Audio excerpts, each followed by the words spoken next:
मुल्क भर में फ्रूट की कीमतें आसमानों को छूने लगी तो खरीदार फ्रूट मंडी में फ्रूट की छाबड़ी उठाने वालों की भी किस्मत में फ्रूट ना रहा।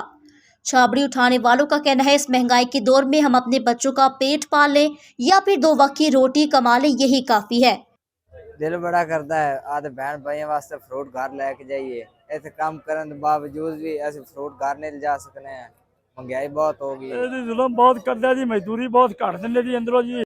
मेहनत कर छाबड़ी वालों का कहना है कि फ्रूट तो दूर की बात, पेट भरने के लिए चीनी, घी, आटा लेना भी नामुमकिन हो चुका है। महंगाई की वजह से अब ये मुमकिन नहीं रहा कि 2 वक्त का खाना खा सके। क्या करें, मजबूरी है। दिल तो करता है घर बच्चों के लिए फ्रूट खरीद कर लेके जाए, मगर जेब भी इजाजत नहीं देती।